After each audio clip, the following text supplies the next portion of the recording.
Y si yo lo agito, también facilito la disolución. Por lo tanto, el área superficial del sólido a disolver es un factor que aumenta la velocidad. A menor tamaño, mayor área superficial, mayor posibilidad de disolución. La solubilidad del soluto también favorece la disolución. También. Y la agitación, si es que el árbitro también. Entonces la respuesta era todas. ¿Y cuáles son los métodos que permiten aumentar la solubilidad de fármacos poco solubles? Lo que quiero es hacer que un producto que es parcialmente soluble o de repente por ahí poco soluble en un solvente se vuelva soluble.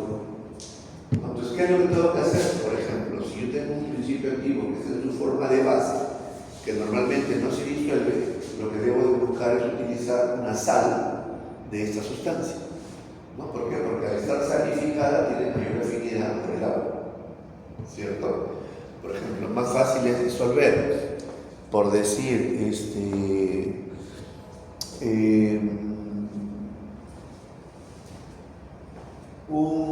por ejemplo, un piroxicam resinato potásico que el piroxicam base. Más fácil es disolver, por ejemplo, una amoxicilina clorhidrato que una amoxicilina base, o buscar suspender, ¿correcto? Entonces siempre las sales son más afines, cambiamos la polaridad de la sustancia. Si yo quiero como en la misma pregunta anterior, si yo quiero facilitar la disolución, ¿qué debo de hacer? Achicar el tamaño de la partícula, pulverizar. Si lo micronizo, si hacíamos las partículas más finas, pues voy a favorecer más todavía esa disolución. Si el producto es poco soluble, o me estoy demorando, por ejemplo, cuando quiero disolver el azúcar se disuelve en frío, ¿no es cierto? Pero si yo tengo el agua caliente se disuelve más rápido, ¿no?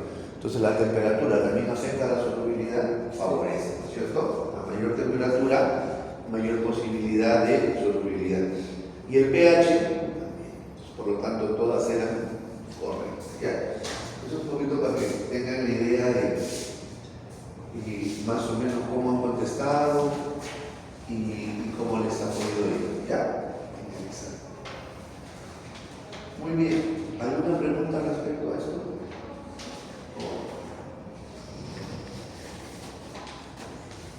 Bueno, el día de hoy nos toca ver la segunda clase y ir entrando ya a los conceptos de las operaciones unitarias. ¿Ya? Entonces hoy día vamos a trabajar la operación unitaria del calor. Vamos a ver la clasificación de los diferentes conceptos relacionados a la producción, medición y control del calor, los mecanismos que existen para transferir calor, cuáles son los sistemas más importantes de la generación de calor y el vapor de agua.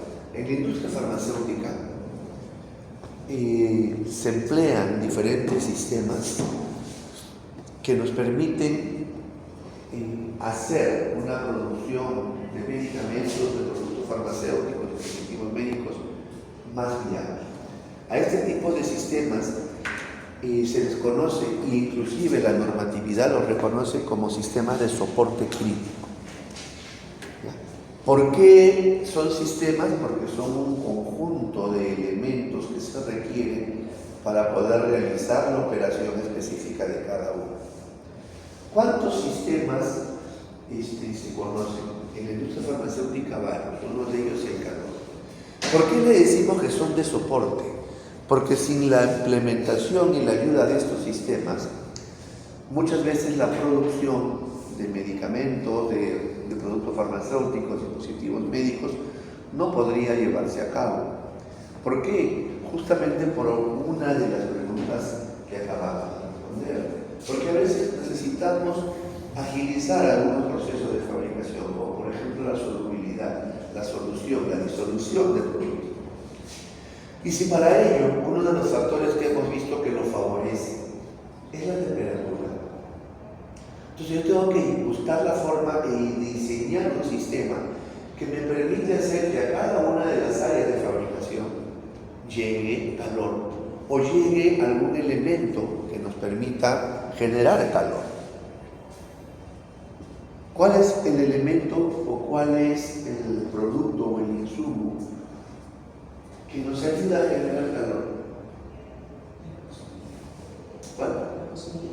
Una cocinilla, ¿no es cierto? Con una cocinilla, una corriente eléctrica, yo elevo el calor. Y cuando yo, por ejemplo, quiero trasladar ese calor, porque no puedo poner una gran cocinilla en un tanque de fabricación. Imagínense un tanque de fabricación de 2000 litros para hacer un jarabe y tengo que preparar el jarabe base, o sea, tengo que disolver el azúcar o glucosa en agua. Si estamos hablando de que aproximadamente un jarabe simple se mueve entre 45 a 75% de concentración de azúcar en agua, entonces estamos hablando, pues, oye, quiero fabricar 2200 litros y yo necesito 450 kilos por cada 1000 litros, ¿sí? Por cada 1000 litros, oye, son 900 kilos que tengo que echar si quiero fabricar 2000. Imagínense la cantidad o el tamaño de la cocinilla que tendría que tener en un área de fabricación para poder calentar el agua donde voy a disolver esa cantidad de azúcar. Es inviable, ¿no es cierto? Entonces, yo tengo que buscar la forma de generar calor. ¿Y cuál es esa forma de generar calor? Ok. Hay un área, hay un sistema que tengo que montar que me permita generar ¿qué? Si no puedo poner la corriente, si no puedo poner el gas, si no puedo usar petróleo, ¿qué puedo usar para generar calor? Si no puedo hacer el fuego en un área de fabricación, ¿qué tendría que trasladar de un lugar a otro? Tampoco puedo poner una leña. Tampoco, porque no voy a hacer una pachamanca en un área de fabricación. ¿Cuál es el elemento o qué ocasiona una elevación de temperatura? Por ejemplo, cuando nos ponemos a calentar, a hervir agua en la casa, ¿qué es lo que pongo yo al calor? El agua, ¿no es cierto? Y la elevación de temperatura que genera, ¿qué pasa con esa agua? Se convierte en vapor. Si tú pones la mano al vapor que sale, ¿quema o no quema? Claro, estás hablando de que estás en 100 grados centígrados, por lo menos, es que no estás más. ¿No? Porque el agua está así, el vapor puede estar en 100 o un poquito más. Entonces lo que tengo que buscar es que ese vapor caliente llegue a las áreas de producción. Y para eso genero un conjunto de tuberías que me permita trasladar el vapor que se genera en un área aparte, independiente, fuera del área de producción, utilizando agua como combustible o como medio de generación de vapor, al área de fabricación. Entonces lo que tengo que tener primero es una planta de generación de vapor. Y esa planta de generación de vapor es lo que se conoce también con el nombre de la planta de tratamiento de agua o sistema de tratamiento de agua. Porque para generar vapor, yo también puedo generar vapor de diferentes calidades. Vapor normal o vapor purificado. Vapor químicamente limpio. ¿No? O sea, el vapor se puede filtrar, generalmente sí, se puede filtrar. Y el solo hecho de haber hecho ebullir el agua ya me da una calidad microbiológica también. Porque yo, ¿para qué hiervo el agua en la casa? Para evitar la contaminación. Eso quiere decir que el solo hecho de hervir el agua, ya estoy descontaminando la misma. Entonces ya le estoy dando una calidad microbiológica al agua. Entonces, si yo esa agua, no es solamente el agua que viene de caño, sino previamente la trato, ¿qué quiere decir?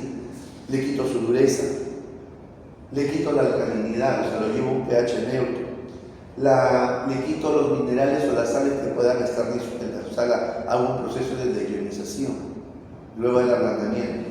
Y finalmente, yo la paso por algún filtro que me permite eliminar algunas partículas o también otros filtros más pequeños que me permitan eliminar bacterias. Yo estoy obteniendo un agua de mejor calidad de la que estoy recibiendo.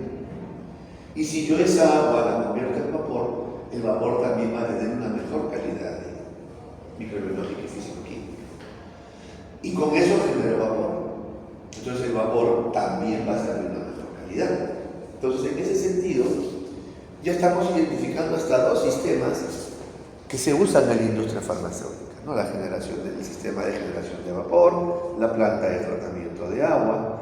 Y si, por ejemplo, yo voy a fabricar inyectables o productos o soluciones que van a usar por ahí algún tipo de sustancia que se pueda oxidar por acción de la luz o por acción de la exposición al medio ambiente, pues yo tengo que buscar en el medio que lo voy a fabricar, pues igualmente protegerlo, buscar retirar el oxígeno, que es el que me produce el fenómeno de oxidación. ¿Y cómo puedo yo retirar un oxígeno? ¿Cómo puedo desplazar el oxígeno de un medio? Pues poniéndolo en contacto con otro gas que tenga un mayor peso y que lo pueda, ¿no? que sea más lábil, que lo pueda separar, que lo pueda reemplazar. Normalmente en las áreas de inyectables, ¿cuál es el gas que se usa? El gas nitrógeno. Cuando yo burbujeo nitrógeno a una solución, ese burbujeo hace que el oxígeno que está contenido se desplace, se vaya, y al retirar el oxígeno de una solución en la cual puedo estar disolviendo productos fácilmente oxidables, pues yo estoy evitando la oxidación. Tenemos ya entonces un tercer sistema de soporte, ¿no? La producción o la generación de los gases, nitrógeno, o también aire comprimido, que también se usa en la industria farmacéutica.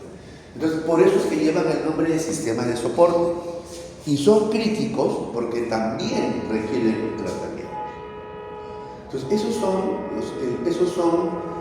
los principales sistemas que se conocen en la industria farmacéutica y que se aplican para poder obtener medicamentos eficaces, de calidad y seguros. ¿Ya? Entonces, uno de ellos, por lo tanto, el principal que tenemos que empezar a conocer es el tema de calor. Porque no solamente basta tener el combustible, generar el calor, sino también tener cuál va a ser esa fuente de calor. Y esa fuente de calor antiguamente, como ustedes bien han dicho, a pesar de que parecía broma, se utilizaba gasolina, se utilizaba petróleo para poder generar esa energía. Pero ¿dónde la generaba? En el área de fabricación, no, en unos aparatos, en unas máquinas que llevan como nombre calderos. Entonces, los calderos son unos equipos que lo que hacen es generar vapor a través de una fuente. En este caso, la fuente es el agua. Pero ¿cómo genero calor? Necesito un combustible que me ayude a echar a andar ese equipo. Ese equipo antiguamente andaba con petróleo, con gasolina o con otros medios, ¿no? Incluso sí, antiguamente hasta con leña o con carbón. Pero con el concepto y la evolución de las buenas prácticas de manufactura, pues esos productos se dejaron de usar y fueron reemplazados por combustibles más sanitarios. O sea, no es esto que ahora nos parece broma, antiguamente sí se utilizaba. Ahora, ¿qué es lo que más se usa con la evolución de la tecnología? Lo que se busca hacer es fabricar calderos eléctricos, porque son más sanitarios. Hay todavía el uso del gas, por ejemplo, del GLB, del GNB, en la industria farmacéutica, sí, hay algunos laboratorios que lo utilizan. Y obviamente el diseñar este tipo de instalaciones va a depender del volumen y la cantidad de fabricación que tiene esa planta. Si el volumen y la fabricación es un volumen controlado, de repente yo no necesito generar una instalación más de gas. ¿Por qué? Porque ya han visto que tiene que ser tratado también. Tenemos que darle ciertas características de calidad. Entonces puedo optar por un caldero de generación con generación eléctrica, para el cual también igual va a necesitar agua. La única diferencia es que yo voy a generar el calor a través de corriente eléctrica. Y con eso voy a calentar el agua, igual se va a generar vapor, igual lo voy a lanzar por las ducterías a cada una de las áreas. Y esas ducterías luego van a tener puntos de salida, así como si fueran los enchufes, en cada una de las áreas, para yo poder colocar las banderas y poder hacerlas llegar al tanque de fabricación. Es por eso que cuando hablamos de fabricación de líquidos, por ejemplo, hablamos que la fabricación se hace en tanques reactores. ¿Cuál es la diferencia entre un tanque común y corriente y un tanque reactor? Que un tanque común y corriente es un reservorio que puede tener forma cilíndrica, que puede tener forma cúbica, ¿correcto? Que puede tener diferentes tipos de presentaciones, pero que solamente es una unidad en donde yo recibo. Es como una gran jarra. Pero también existen tanques que tienen un revestimiento hueco entre el tanque y la parte externa. A ese revestimiento se le conoce con el nombre de chaqueta de vapor, es como que está enchaquetado, como que está encamisado el tanque, como que está protegido. Y como es hueco, por ahí se inyecta y se hace circular el vapor, el agua caliente, o incluso algunos tanques tienen sus resistencias incorporadas. Entonces, de esa forma, yo caliento de una manera más rápida cualquier solvente que pueda estar dentro del tanque. Entonces, esa es la diferencia entre un tanque y un tanque reactor. Y eso es lo que se usa pues, cuando fabricamos líquidos, jarabes, suspensiones en la industria farmacéutica, porque normalmente se requiere calentar el agua para comenzar a disolver algunos tipos de recipientes, incluso los conservadores en el proceso de fabricación. ¿Ya? Entonces, dicho esto, para todo lo que hemos conversado, es que nos importa y nos interesa conocer el tema del gas. Muy bien. Entonces, por ejemplo, hago esta primera pregunta. Yo tengo que disolver un sólido que está muy duro en agua. ¿Qué es lo que debería hacer primero, por ejemplo? ¿O qué haría primero? Le damos un producto que está recontra duro. ¿Ya? Y te digo, hay que disolverlo en agua. ¿Qué es lo que haría?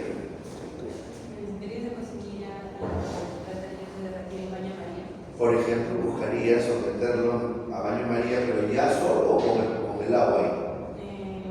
Echaría un poco de agua y luego a baño María. Pongo el agua, echo el producto, si lo voy, buscaría calentarlo. Primero Baño María o directo. ¿Perdón? Primero que esté hirviendo de recién. Podría primero hacer hervir el agua y poder echar el producto. ¿Qué más podría hacer? ¿Triturar? Podría triturar, moler, eso que es buscar moler el producto que está muy duro y luego incorporarlo al agua. Yo tengo dos, vean, puedo triturarlo, puedo calentarlo. ¿Qué más podría hacer? Ya lo trituré, ya lo incorporé, ¿correcto? Ya calenté el agua. Agitar. La filtración la podría usar para después si es que tengo que clarificar o limpiar esa solución que yo tengo. Pero antes de hacer esa filtración quiero, por ejemplo, disolverlo. Y está muy duro. Entonces, vean, hemos conversado tres cosas que podemos hacer. Y si las combinamos las tres, sería mejor todavía. Entonces, ¿qué es lo que yo buscaría hacer primero? Ok, está recontra duro. Igual, voy a intentar molerlo. Primero voy a buscar molerlo, ¿ok? ¿Cómo lo puedo hacer? Bueno, tengo que ver si tengo un molino, ¿correcto? Que puede ser un molino de cuchillas o puede ser un molino oscilatorio, pero tengo que buscar molerlo. Salud, ¿correcto? Una vez que ya lo tengo el producto molido, lo puedo incorporar al agua, puedo calentar el agua, veo si es necesario hervirlo o no, eso va a depender de la naturaleza y las características del producto que quiero disolver. Como les dije la semana pasada, así como yo debo de tener siempre en la mente, desde ahora, los elementos de que los productos tienen que ser eficaces, de calidad y seguros, cuando trabajamos con sustancias, con productos, teníamos que tener dos elementos a la mano: la ficha técnica y la hoja de seguridad. Entonces, en esos documentos, yo puedo encontrar si el producto puede ser sometido a altas temperaturas, medianas temperaturas o bajas temperaturas para poderlo disolver. Pero sí, es correcto, puedo calentar el medio para disolverlo. Y finalmente, puedo agitar. Y con eso voy a facilitar la disolución de un producto que salga. ¿Ya? Entonces, las tres cosas que ustedes han dicho son correctas y es más, son las tres cosas que debemos hacerlas en esa secuencia. ¿Ya? Muy bien, entonces lo que vamos a buscar es conocer y empezar a conocer los diferentes procesos unitarios de operación, en este caso relacionados con el calor, que nos permiten pues elaborar medicamentos. Vamos a conocer cómo puedo transferir el calor de un lugar a otro, o cómo puedo transferir el calor, elevar la temperatura cuando estoy haciendo una fabricación de medicamentos. Vamos a conocer obviamente los generadores de vapor más utilizados en la industria farmacéutica. ¿Ya? Entonces vamos a ver la clasificación, los diferentes procesos relacionados a la producción, medición y control de calor, mecanismos de cosas más importantes de la generación de calor y un poquito lo que es el concepto. Por ejemplo, ¿qué aparatos podría utilizar para medir el calor? Termómetro. El más conocido es el termómetro. ¿Sí? ¿Qué técnicas utilizaría para medir el calor?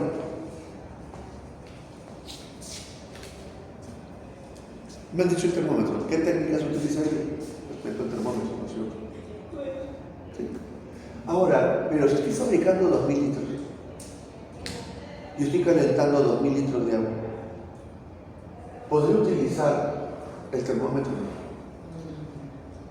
Bueno, voy a utilizar el mano de arriba, ¿no? Pero de repente si el calor empieza de abajo hacia arriba, abajo puede estar en mayor temperatura que arriba, ¿sí? Por más que el tanque esté cerrado. Entonces, ¿cómo podría hacer yo para saber cuánto calor estoy transfiriendo? Acuérdense, a ver, no sé si es físico-químico, dónde ven Tiras térmicas. ¿Ah? Tiras térmicas. Tiras térmicas. Otro, ¿dónde? No me acuerdo en qué curso veíamos el tema de calor, de fuerza, física, creo que era. Física, ¿no? Física elemental. Si el calor es una fuente de energía, tiene una fórmula. Y yo a través del vapor o del calor, correcto, puedo saber más o menos a qué temperatura estoy, porque hay una fórmula de la energía, del calor, entre la temperatura. ¿Cierto? Si yo genero presión de vapor, si conozco ese valor de presión, puedo conocer la temperatura por la fórmula, ¿cierto? Entonces, esa es otra de las formas de poder conocer, por ejemplo, o una técnica para medir el calor. Conociendo la presión con la que está entrando, como está entrando esa generación de ese calor. Entonces, sí existen mecanismos, ¿ya? Y, por ejemplo, ustedes, ¿qué sistemas de generación de calor conocen? Cocinilla, baño María, pero ¿cómo genero vapor? A nivel industrial no conocen todavía, bueno, ahora vamos a comenzar a conocer, ya son las calderas de vapor, ¿ya? Generadores de vapor. Entonces, ¿qué entendemos por calor? A ver. El calor es una forma de energía que se transfiere de manera espontánea entre distintas zonas de un cuerpo o desde un cuerpo hacia otro. Ajá, o sea, yo transfiero calor. ¿Qué más dice? En termodinámica, calor significa transferencia de energía. Esta transferencia siempre tiene una diferencia definida por la diferencia de temperatura entre los cuerpos. El calor fluye del cuerpo más caliente al más frío, de manera de llegar a una temperatura de equilibrio. ¿Qué quiere decir? Que el calor se transmite con una dirección. ¿Ya? Si yo tengo mayor temperatura que la otra persona y le cojo la mano, le voy a transferir calor. Y la transferencia de calor puede ser positiva o puede ser negativa, dependiendo de la fuerza con que yo la transmito. ¿Qué quiere decir? Generalmente siempre el de mayor temperatura me va a calentar, es la tendencia. Pero si mi temperatura está baja, muy fría, yo voy a también, al transferirte ese frío, y te voy a bajar la temperatura. Y esto, por ejemplo, usamos cuando estamos con fiebre, lo que hacen las abuelitas, nos tocan la frente, están volando de fiebre, ¿qué es lo que hacen? Toallitas. Te ponen un paño, una toalla, fría o caliente. Fría. Entonces, ¿qué quiere decir? Que el calor no necesariamente me refleja o me explica una elevación de temperatura. Transferencia de calor también puede irse hacia abajo. ¿Por qué? Porque yo te pongo el paño frío para que ese calor que está en tu cuerpo se transfiera al paño. ¿Se dan cuenta? Entonces, el frío, en este caso, ¿ya? ¿Qué más dice? A ver, como el calor es una transferencia de energía, puede ser medido como ganancia o pérdida de energía. Cuando yo te enfrío, estás perdiendo energía. Cuando yo te caliento, estás ganando energía. Por eso se le puede medir con la misma unidad que cualquier otro tipo de energía en joules, que además del calor sirve para medir trabajo y energía. Lo que les acabo de explicar, utilizamos la fórmula. ¿Sí? Para medir calor se usan dos unidades. la caloría y la kilocaloría, dependiendo la cantidad que me salga, ¿no? O sea, cuando hablo de kilocalorías, porque estamos hablando que contiene 1000 calorías, ¿ya? ¿Y cómo se refleja o cómo se define esa caloría? Como la cantidad de energía que se necesita para incrementar 1 gramo de agua en 1 grado centígrado. Y este fundamento es muy importante. ¿Por qué? Porque bajo este fundamento se basó a Renyi para diseñar los estudios de estabilidad o la metodología a utilizar para diseñar estudios de estabilidad. Los estudios de estabilidad de medicamentos, por ejemplo, se realizan de dos maneras. Estudios de estabilidad a tiempo real y estudios de estabilidad acelerada.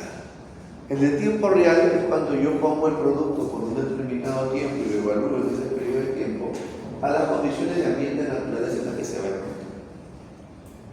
Y la acelerada es cuando yo someto a condiciones de esfuerzo superiores a esas condiciones normales de almacenamiento, ¿no? Y normalmente, ¿cómo se reflejan numéricamente? El estudio de estabilidad a tiempo real lo hago a 30 grados centígrados, ¿no? Más o menos 2 grados centígrados, y digamos 65% de humedad, más o menos 5%.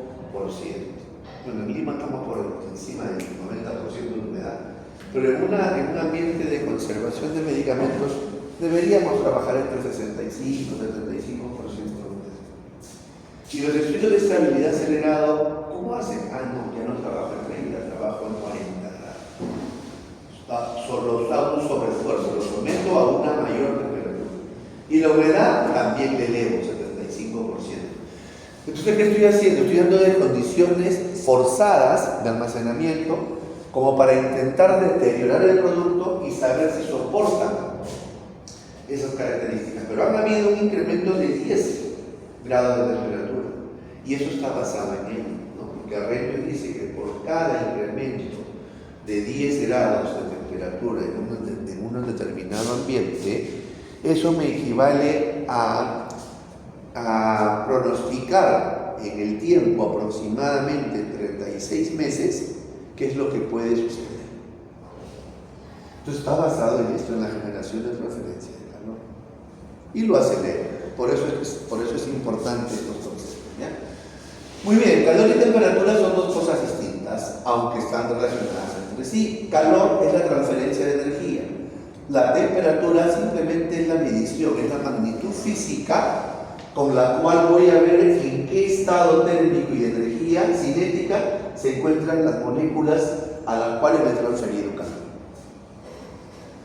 ¿Ya? Entonces, son dos cosas diferentes.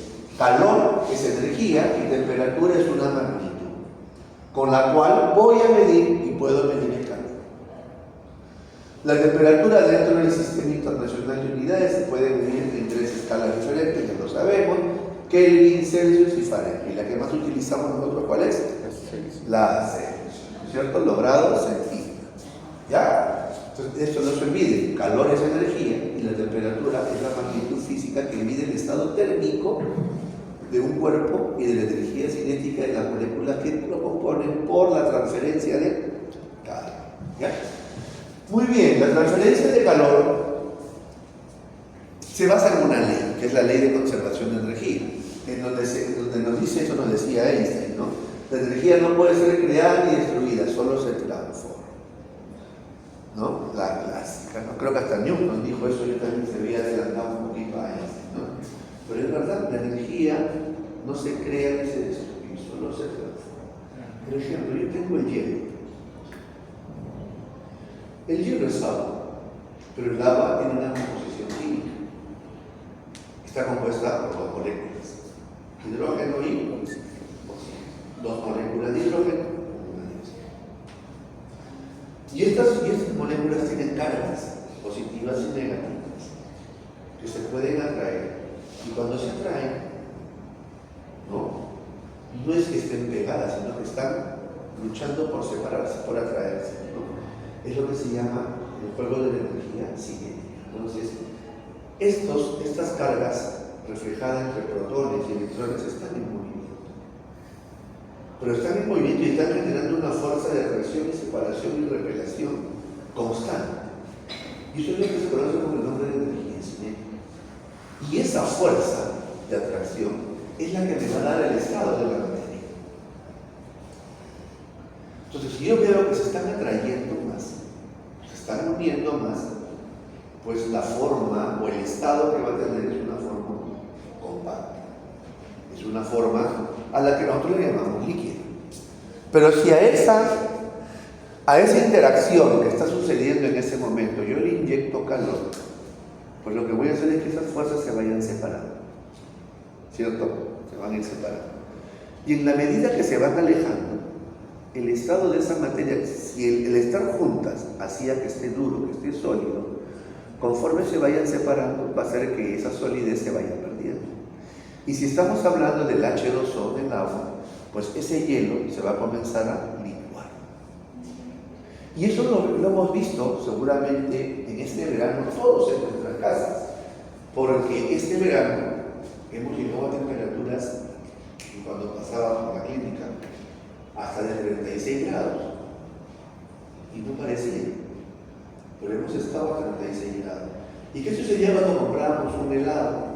O estábamos en la casa y sacábamos un poquito de hielo, al toque se derretía. ¿Por qué? Porque el calor que estaba en el ambiente comenzaba a transferir. Pero esa temperatura también, o sea, es que tú lo tocas, o sea, nosotros con nuestro mismo calor de tenemos aún más. Por supuesto, porque ¿qué temperatura está nuestro cuerpo? 37.4 aproximadamente, ¿no es cierto? 37 grados, 36, ¿no? Entonces, por supuesto que sí, porque el hielo a qué temperatura está. Cero o bajo cero, por eso que está hielo. Entonces, cuando transfiero ese calor, esas fuerzas que se van subiendo se van a separar. Y si yo sigo inyectando calor, pues se van a separar más y se van a evaporar. Entonces, pero ese vapor que se generó sigue siendo H2O, ¿no? Sigue siendo H2O. Entonces la materia ni se creó ni se destruyó, simplemente cambió de estado, ¿ya? Por transferencia de calor. Entonces, cuando se agrega calor a una sustancia, sus átomos o moléculas se mueven más rápido y su temperatura se eleva, o viceversa, si es que también lo quiero enfriar. Cuando dos cuerpos que tienen distintas temperaturas se ponen en contacto entre sí, se produce una transferencia de calor desde el cuerpo de mayor temperatura al de menor temperatura. Y ese es el fenómeno que se conoce con el nombre de... ustedes llevaron físico-química, ¿cierto? Entonces, ahí deben haber estudiado esto, ¿no? La entropía no es más, ¿no?, que la transferencia de calor de un cuerpo que tiene mayor calor o temperatura a un cuerpo más frío. Y esta es la famosa segunda ley de la termodinámica. Muy bien. ¿Qué mecanismos entonces conocemos para transferir calor? Yo puedo poner directamente el calor. Entonces pongo el agua en un recipiente, le pongo la cocinilla, caliente. Lo otro que puedo hacer también es, oye, no lo voy a calentar, pero voy a poner a tu costado, lo voy a pegar un producto que estaba caliente. ¿Sí? Y hoy en día, ya pues en la casa, ya no prendemos la cocina cuando queremos calentar la comida. ¿Ahora qué usamos? ¿Y qué pasa cuando yo pongo la comida en microondas? Se calienta. Pero ¿qué energía estoy transfiriendo ahí? Si ahí no hay calor. Perdón, no es que no hay calor, no hay fuego. No hay un elemento combustible que me genere temperatura. Sino que entonces lo que hay en un microondas, el nombre mismo lo dice, hay pequeñas ondas de radiación que me elevan la temperatura. Entonces, dicho esto, ¿cuáles son los mecanismos de transferencia de calor? Uno es la conducción. ¿En qué consiste la conducción? Es el paso de la energía calorífica a las moléculas adyacentes, o sea, las que están continuas, mediante la transferencia de energía vibratoria o movimiento de electrones libre, sin que se aprecie un movimiento observable de partículas. Entonces la conducción es la transferencia de calor a través de un material. La convección es la transferencia de calor desde un punto a otro dentro de un fluido por la mezcla de una porción del fluido con otra. En la convección natural, el movimiento es provocado por gradientes de densidad causados por la temperatura y la gravedad. En la convección forzada, el movimiento es producido por medios mecánicos. Entonces, es la transferencia de calor por ascenso de un gas o un líquido. Y la radiación es la transferencia de energía calorífica entre dos cuerpos por medio de ondas electromagnéticas. Acá tenemos el microondas. Entonces, cuando yo hablo de conducción, es porque he calentado, por ejemplo, el recipiente y ahí pongo el agua fría. Entonces le estoy transfiriendo el calor por conducción. ¿Por qué? Porque el recipiente donde te estoy echando está más caliente. Por convección es cuando yo utilizo una fuente de energía y un vehículo para calentar lo que está adentro, para transferir calor. Es lo que hacemos nosotros en el laboratorio cuando lo ponemos en las cocinillas. Tenemos el beaker, tenemos el agua y generamos calor. ¿Sí? Y hay un líquido. A partir de ese líquido es que estamos generando calor. ¿Ya? Y la radiación, lo que hacemos en la microondas. Y este es el fundamento que usamos en las calderas.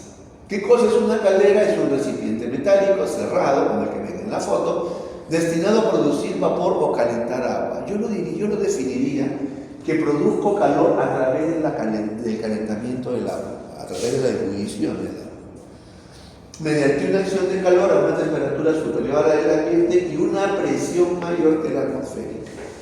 ¿Por qué es importante la presión? Y es lo que yo siempre les comentaba, o les comento a los chicos cuando hablamos del proceso de esterilización.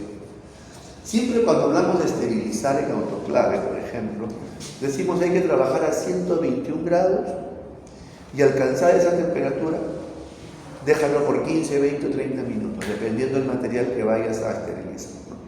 Entonces siempre crecemos con el concepto de que la esterilización es originada por la elevación de la temperatura. ¿No? Es lo que siempre decimos. Y eso no es correcto. ¿Por qué? Porque la temperatura lo que nos está ayudando simplemente es a medir. Y es un indicador que nos permite saber si es que se alcanzó la presión requerida para generar un vapor que entre a una cámara con la fuerza que yo necesito para matar los microorganismos que pueden estar en el producto que yo quiero esterilizar. O sea, ¿qué quiere decir? Que el proceso de esterilización en autoclave no es por una elevación de temperatura o transferencia de calor, sino es por impacto. Es por el golpe, el impacto, por la presión que genera el ingreso de ese vapor, está concentrado, está ahí, ¿no? A las bacterias. Entonces viene con dos presiones, con dos atmósferas de presión, y eso le golpea a la bacteria y la destruye. ¿Cómo sé yo que estoy a 2 atmósferas de presión? Cuando alcancé la temperatura de 121 grados. Entonces, ¿qué es lo que me dice la técnica? Manténla durante 15 o 20 minutos para que se mueran las bacterias. Tengo a las bacterias 15, 20 minutos presionadas a 2 atmósferas de presión. ¿Qué va a suceder con ese globito? Se va a reventar, ¿no? Entonces, eso es el concepto y el fundamento de, por ejemplo, los procesos de esterilización por autoclave, ¿no? ¿Y esto de dónde nace? Nace de la generación del vapor que está en la caldera. El que llegue con 2 atmósferas de presión o menos va a depender justamente del sistema complementario que podamos diseñar a la salida de esta caldera. ¿Y eso cómo lo mido? Con manómetros. La temperatura con termómetro y la presión con manómetros. Entonces yo puedo medir a qué presión estoy generando el vapor. ¿Ya? Entonces, en la industria farmacéutica la caldera es una máquina que produce vapor al calentar por agua por medio del calor generado por el consumo de un combustible no nuclear o por electricidad de la resistencia. Lo que estamos diciendo acá es que en la industria farmacéutica hoy en día se está usando calderas con resistencias eléctricas o combustibles no contaminantes. Ya no se usa el petróleo, no se usa la gasolina, ¿no? Lo que se usa ahora es el gas licuado, ¿no? Entonces, a veces esa instalación es un poco costosa para la cantidad de productos que yo hago, opto por la eléctrica. Pero si son cantidades masivas, grandes, mucho volumen de producción que tengo que trabajar, pues seguramente optaré por la de gas. ¿Correcto? Pero eso ya para hacer la instalación y la generación de combustible. ¿Cuáles son los tipos de calderas que se conocen? Hay calderas apotubulares y las calderas pirotubulares. ¿Cuáles son las apotubulares? Corresponden a aquellas estructuras que permiten que dentro de los tubos que constituyen la caldera se encuentre o circule agua. En este mismo punto se produce el vapor de agua, el cual es recolectado y expulsado fuera de la caldera a través de las tuberías de transporte. Y acá tenemos la hoguera, la generación de calor.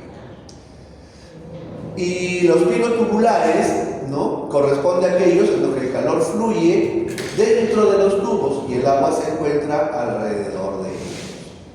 ¿Qué quiere decir? Entonces, aquí, dentro de los tubos no hay agua, el agua está por fuera, entonces estoy transfiriendo el calor por convección, ¿no es cierto? Por convección. Pero aquí sí se encuentra dentro de los tubos, entonces estoy transfiriendo por conducción. ¿Ya? Porque aquí el tubo está caliente, el agua está por fuera, yo caliento el tubo, caliento el agua y sale, convección. Aquí el agua está dentro del tubo, yo caliento el agua, conducción. ¿Ahí? ¿De acuerdo? Es el mejor ejemplo. Son los dos tipos que se usan para generar vapor. El tema de que si es el combustible el que utilizo o la corriente eléctrica, ¿dónde está? Esto viene acá.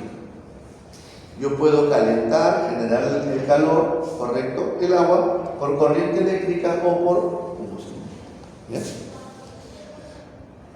Dentro de ello tenemos calderas de baja presión, que son calderas que producen vapor a baja presión, hasta unos 4 o 5 kilogramos por centímetro cuadrado. Este rango de presiones es más común en las calderas de agua caliente que en las que generan vapor.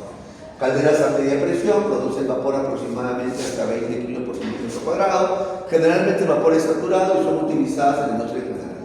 Las calderas de alta presión son asociadas a ciclos de potencia, trabajan con presiones de 20 kilos por centímetro cuadrado hasta presiones cercanas a la 20. Calderas supercríticas son calderas con presiones superiores a 225 atmósferas y 374 grados centígrados, utilizadas en grandes plantas de generación de energía eléctrica y bueno, en países desarrollados se utiliza mucho ello. ¿Ya? Los calderos también pueden ser horizontales o verticales, ya hemos visto que pueden ser apotubulares o pirotubulares, pero también pueden ser horizontales o pueden ser verticales. Eso básicamente va a estar mandado por el diseño del área donde voy a colocar el caldero, ¿no? Dependiendo del espacio que tengo, conociendo las dimensiones del caldero que necesito, opto por comprar un horizontal o un vertical. ¿Ya? No hay mayor diferencia, simplemente es disponibilidad o facilidad de planta. ¿Ya? ¿Cuáles son los elementos de una caldera? Tiene 4 elementos: unidad de generación de calor, la unidad generadora de vapor, unidad de transporte y la unidad de control. La unidad de generación de calor, también llamado como hogar de la caldera, corresponde a la parte o al área donde se produce el quemado del combustible. Está formado por los siguientes elementos: inyector de combustible, sistema de encendido, pistón y cámara de combustión. A esto se adiciona el tanque de combustible y la bomba de inyección, que son elementos que están fuera de la caldera. ¿Ya? O sea, la unidad de generación de calor es donde quemo el combustible. Si fuera de corriente eléctrica, bueno, cuando lo enchufe ya comienzo a quemar, en este caso el agua, ¿no es cierto? Hervir. Unidad generadora de vapor corresponde a la parte donde se produce vapor de agua y está formado por los elementos siguientes: tubos, sistemas de alimentación de agua, sistema de recolección de vapor, llaves o válvulas de purga. Adicionalmente se considera la cisterna de agua tratada y la bomba de alimentación de agua. Si lo que yo voy a generar es vapor de agua, yo necesito agua. Y así como hemos dicho que yo tengo que implementar una planta de tratamiento de agua, cuando yo lanzo esa agua a la fuente de generación de vapor, que es la caldera, ¿correcto? Debe de llegar a un lugar, pues tiene que haber un reservorio. Y de ese reservorio es que toma la caldera el agua para generar vapor. Y ese es un proceso cíclico. Entonces yo también debo de diseñar y conocer cada cuánto tiempo yo quemo o yo genero vapor desde, si tengo mi recipiente de 100 litros, cada 100 litros. Si tengo de 50 litros de agua, cada 50. ¿Cada qué tiempo genero? ¿Para qué? Para estar alimentando ese recipiente y no se me quede nunca mi caldero sin fuente de energía. Porque si se me queda sin fuente de energía, el caldero puede explotar. ¿Ya? Entonces, unidad de generación de calor es donde yo quemo el combustible para generar vapor, y en la unidad generadora de vapor es donde ya yo aplico el agua o donde yo utilizo el agua para comenzar a generar vapor. Luego tenemos las unidades de transporte, que corresponden a todos aquellos elementos que permiten transportar el vapor de agua desde la caldera hasta la zona de trabajo. Básicamente son tuberías de acero, paredes gruesas y restringentes, a veces protegidas con un poquito de fibra de vidrio o tejida para que no se transmita el calor, ¿ya? Y están conformadas también, incluyen aquí las válvulas que controlan la dilatación de estos tubos y evitan la pérdida de presión.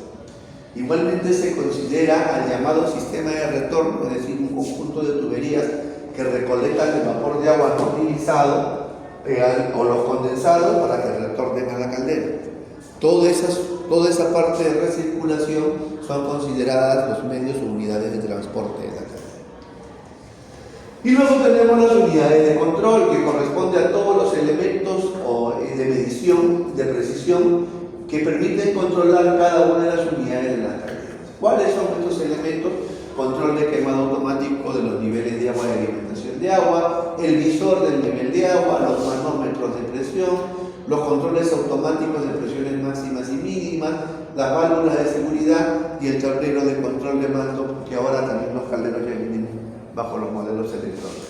Ya, todo está automatizado. Ya existen aquí PA, ¿no? Las buenas prácticas de manufactura automatizadas. Muy bien, ¿alguna pregunta también? ¿Qué tipo de medicamentos usualmente se suelen elaborar? O sea, como que jarabes, soluciones, tablitas.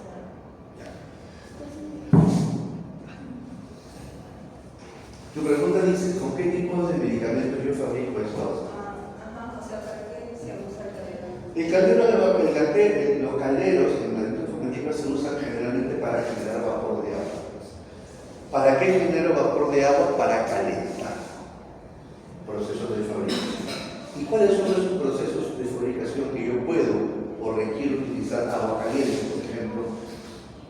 En la fabricación de sólidos, a veces para preparar las soluciones aglutinantes, yo requiero agua caliente.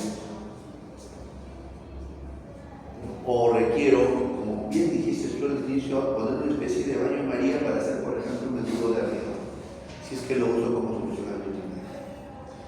En la fabricación de jarabes de ajo, utilizo vapor. ¿Por qué? Porque la fabricación de los jarabes normalmente se hace en caliente. Y para calentar el agua yo tengo que utilizar tanques reactores con chaqueta de vapor. Y a través de esa chaqueta de vapor yo debo de inyectar vapor o agua caliente. ¿Para qué? Para que a través por convección yo traslado caliente esa agua, ¿correcto? O por conducción caliente esa agua y pueda disolver los productos que fríos son insolubles. En la fabricación de inyectables es lo mismo. Hay inyectables que yo debo de fabricar en caliente y luego en frío. Son pocos, pero existen. ¿Ya? En la industria de dispositivos médicos también. ¿Para qué? Genero vapor para utilizarla en las autoclaves de esterilización. Hoy en día, donde más se usa la generación de vapor es en la fabricación de productos estériles, porque más que usarlo en la propia fabricación en sí, lo utilizo en las autoclaves para esterilizar. O en los hornos también, donde esterilizo los materiales que voy a utilizar en la fabricación de esa es la utilización. Entonces, ¿podría existir un laboratorio sin una caldera de vapor? Imposible. En control de calidad, también requiero, por ejemplo, agua tratada. Y por ahí de repente puedo necesitar vapor también. Entonces, tienen que haber instalaciones dentro de cada una de las áreas de fabricación y de control en donde lleguen también puntos de vapor. Vean la importancia que es el saber esto, porque hasta en el diseño de plantas farmacéuticas va a influir.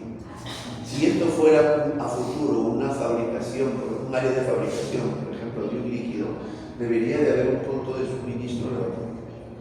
Debería haber un punto de suministro de agua caliente. Debería de haber un punto de suministro de agua fría.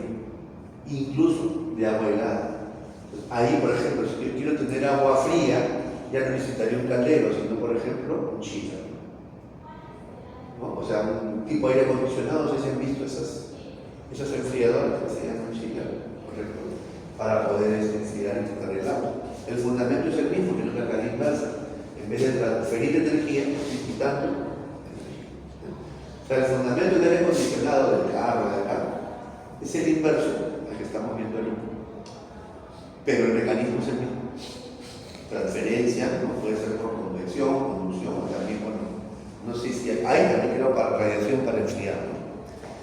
Muy bien, entonces, bueno, y esa es la pregunta que les iba a hacer. ¿Cuál es la importancia de las calderas como generadores de calor de farmacéutica? La acabamos de ver. Muy bien, ¿qué formas de transferencia de calor conocemos? Eso sí tenemos que acordar. ¿Cuáles son las tres? Conducción Y radiación. Radiación. Correcto. La radiación la más facilita hasta cuando vamos a la playa. ¿Por qué? Ventilo, me echo un bloqueador, me quito. Transferencia de calor. Vean qué tan intenso está que me salen las ampollas. Ese es por radiación.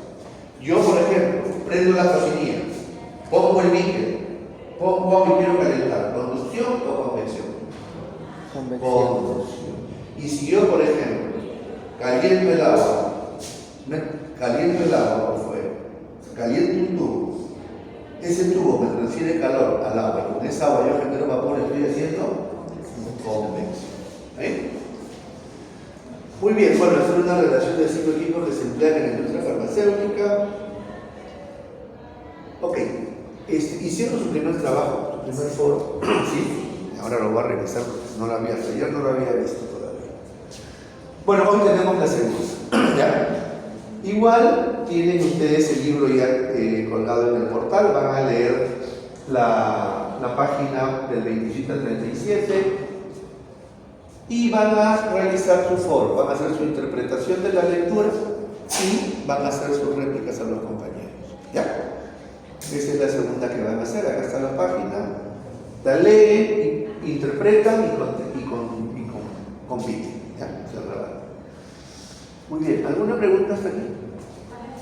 Dígame. Mencionaste que hay una cadena que se usaba en gas estos unos días hubo un problema con el alza del gas y me hizo entender que la producción de medicamentos iba a ser escasa, justamente por eso, porque hay cadenas que usan gas. Entonces sería no tan difícil comprar calderos a base de gas, sino otro tipo de calderos que funcionan. Es que, como te digo, depende. Ahí, cuando uno hace un plan de negocio ya, o un plan de dimensionamiento de planta, va a depender, mucho depende del volumen que voy a producir, de mi capacidad que voy a utilizar. Si yo voy a fabricar continuamente, por ejemplo, inyectables, jarabes, pues yo voy a necesitar bastante consumo de energía calorífica. Entonces, me convendrá utilizar calderos eléctricos, de repente no, me sale muy caro.